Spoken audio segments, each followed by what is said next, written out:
शिक्षणाचा बाजार मांडलेल्या मंत्र्यांचा राजीनामा आपण मिळवला. काय म्हणाले पंतप्रधान नरेंद्र मोदी? मला शिव्या देणाऱ्या आंदोलक मुलांना मी माफ करून टाक. माझा प्रश्न आहे की तुमची माफी मागितली कोणी?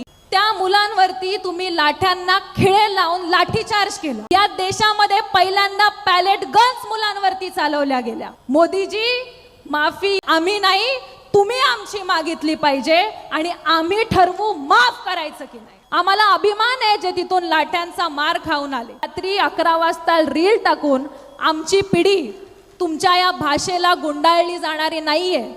आज ज्या पार्श्वभूमीवरती मी तुमच्याशी बोलायला आली आहे ते तुम्हाला सगळ्यांनाच माहिती आहे. आणि मागच्या काही दिवसामध्ये आपण पाहिलं की जर आपण सगळे एकत्र आलो, आपण एकजूट झालो, तर न झुकणाऱ्या माणसांनाही झुकवता येऊ शकतं. आणि या देशातल्या सर्वसामान्य गरीब आणि मध्यमवर्गीय मुलांनी, विद्यार्थ्यांनी हे करून दाखवलं. शिक्षणाचा बाजार मांडलेल्या मंत्र्यांचा राजीनामा आपण मिळवला आणि त्यात आपला लाल बावटा सुद्धा सामील होता. ह्याचा मला अभिमान वाटतो. कारण हीच परंपरा आहे आपल्याला पक्षाने दिलेली. हाच ठेवा आहे आपल्याला या लालबावट्यांनी दिलेला संघर्षाचा आणि न्यायाचा. म्हणून जगात, देशात जिथे जिथे अन्याय असेल त्याच्या विरुद्ध हा लाल बावटा उभा ठाकलेला असेल आणि तो असतोच. कुठून सुरू झालं हे आंदोलन? देशाच्या सरन्यायाधीशांनी देशातल्या तरुणांना सत्तेला आवाहन करणाऱ्यांना झुरळं म्हटलं. पण हे काही नवीन नाही, हा त्यांचा पॅटर्न आहे. त्याच्या आधी, काही दिवस आधी, ते पर्यावरणासाठी काम करणाऱ्या पर्यावरणवाद्यांना म्हटले, तुमच्यामुळे देशाची प्रगती होत नाही. कामगारांच्या न्याय हक्कांसाठी लढणाऱ्यांना ते म्हणले की ट्रेड युनियन्समुळे देशाची औद्योगिक प्रगती खुंटली आहे. मग ते देशातल्या तरुणांना झुरळं म्हणाले आणि हे आंदोलन सुरू झालं. आज या आंदोलनाला यश मिळाल्यानंतर काहींच्या पोटात दुखतंय आणि त्या आंदोलकांच्या भाषेविषयी वक्तव्य करतायत. त्यांना मला हे विचारायचं आहे, सरन्यायाधीशांच्या या वक्तव्याबद्दल आणि या भाषेबद्दल तुम्हाला त्यांना प्रश्न विचारण्याची हिंमत आहे का? आणि ही हिंमत त्यांच्यात नाही आहे, कारण त्यांना देशातल्या मुख्य मुद्द्यांपासून आपलं लक्ष भरकटवायचंय, आपल्याला दुसरीकडे न्यायचंय. काय म्हणाले पंतप्रधान नरेंद्र मोदी? मला शिव्या देणाऱ्या आंदोलक मुलांना मी माफ करून टाकतो. माझा प्रश्न आहे की तुमची माफी मागितली कोणी? या देशामध्ये शिक्षणासारख्या मूलभूत गोष्टींसाठी जी मुलं आंदोलन करत होती त्या मुलांवरती तुम्ही लाठ्यांना खिळे लावून लाठीचार्ज केला. या देशामध्ये पहिल्यांदा पॅलेट गन्स मुलांवरती चालवल्या गेल्या. बिहार सारख्या राज्यामध्ये AK-47 चालवली गेली. महिला आंदोलनकर्त्यांच्या अब्रूची धिंड काढली गेली. महाराष्ट्रामध्ये 1800 लोकांवरती केसेस झाल्या. आमच्या दारापर्यंत पोलीस आले. मोदीजी, माफी तुम्ही नाही, आम्ही नाही, तुम्ही आमची मागितली पाहिजे आणि आम्ही ठरवू माफ करायचं की नाही. या देशामध्ये एका पेपर फुटीमुळे 20 मुलांनी प्राण गमावले, आत्महत्या केली. त्यावेळेस ही लोक काही बोलले नाही. त्यावेळेस हे सरकार शांत होतं. काय झालं? मे महिन्यामध्ये नीटची परीक्षा झाली. कदाचित माझ्या घरामधला, तुमच्या घरामधला एक विद्यार्थिनी पण या परीक्षेला बसली असेल. परीक्षेला 15 लाख मुलं बसली. 2 दिवसात बातमी आली की ह्या परीक्षेचा पेपर फुटला होता आणि परत परीक्षा होणार आहे. मुलं, वारं फिरलं, मुलं तणावात गेली. आणि तणाव हा प्रत्येकासाठी सारखा नसतो, कारण गरीब मुलांसाठी शिक्षण हेच सगळं काही असतं आणि एखादी परीक्षा ही खूप आशादायी वाट असते. पण काही मुलं शहरातून खेड्याकडे गेली आणि आता 15 दिवसांचा शहरात परत जाऊन अभ्यास कसा करायचा ह्याचा खर्च हा सगळ्यांसाठी समान नसतो. आणि याच तणावाखाली येऊन 20 विद्यार्थ्यांनी आत्महत्या केली.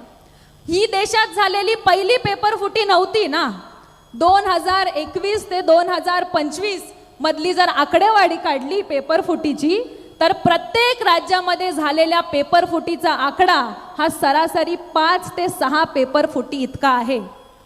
2021 ते 25 मध्ये नीटचा पेपर फुटला, UGC नेटची पेपर फुटी झाली, प्रत्येक राज्यांमधल्या होणाऱ्या राज्यसेवा भरतीचे पेपर फुटले, महाराष्ट्रामध्ये MPSCचा पेपर लीक झाला, TET सारख्या परीक्षेचा आता पेपर लीक झाला आणि रोहित दादा तुम्हीच CET मध्ये ज्या मार्कांचा स्कॅम झाला तो स्कॅम समोर आणला.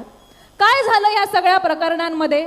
CBIची चौकशी बास, ना हे रॅकेट थांबलं ना पेपर फुटी थांबली. आणि 2026 मध्ये जी नीटची पेपर फुटी झाली त्याचं सगळं रॅकेट तर महाराष्ट्रामध्ये होतं आणि महाराष्ट्रातल्या कोचिंग क्लासेसचं होतं.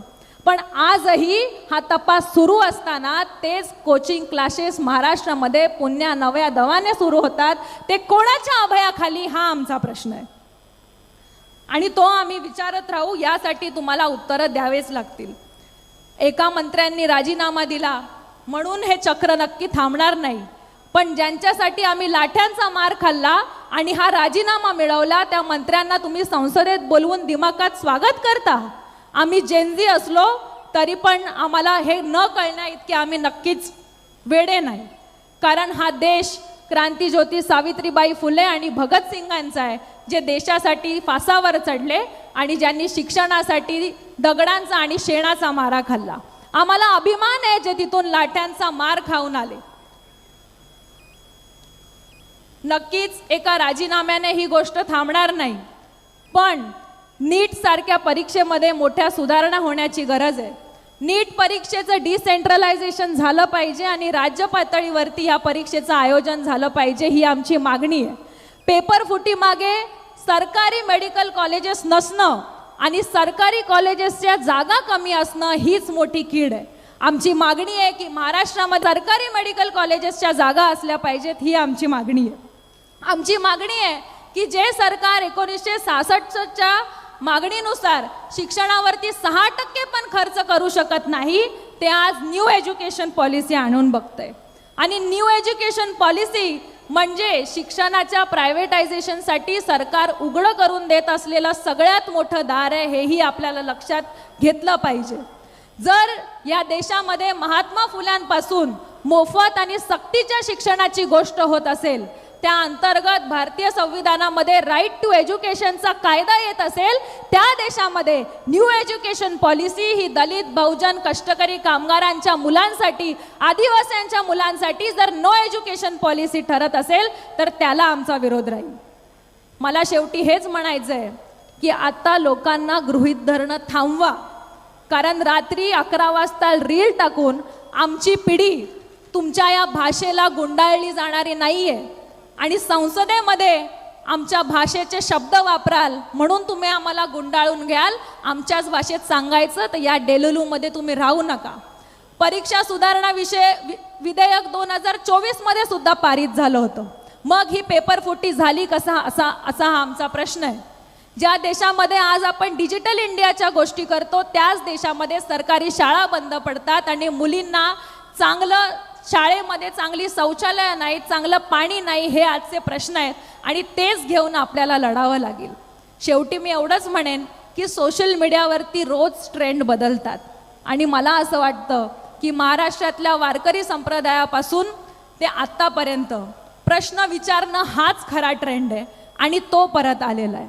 येणाऱ्या काळामध्ये asking for good governance will be the new trend, asking for good environment policy will be the new trend, asking for good education policy will be the new trend, and asking for questions and asking for accountability will be the new trend, and we have set it. And I believe Shetkari Kamgar Paksha and Progressive Students Union will equally be this trend setter. जसं गौतम दादांनी सांगितलं की या सगळ्या आंदोलनामध्ये डाव्या पक्षांची आणि डाव्या विद्यार्थी संघटनांची, आपल्या विद्यार्थी मित्रांची मोठी साथ होती आणि म्हणून ही लढाई आपण शक्य झाली. आणि हे दाखवून दिलं की जर कोणाला प्रश्न विचारता येत असतील तर ते प्रश्न फक्त हा लाल बावटा विचारू शकतो. म्हणून आता या प्रश्नांवरती लढण्यासाठी शिक्षण चांगलं असावं आणि शिक्षण सगळ्यांसाठी समान असावं या प्रश्नावरती आपल्याला एकत्र यावं लागेल, लढावं लागेल आणि एकजूट होऊन लढावं लागेल. एवढंच बोलून मी इथे थांबते. तुमच्या सगळ्यांना इन्कलाब जिंदाबाद, लाल सलाम. समान शिक्षणाची ही लढाई आपण अशीच पुढे नेऊया.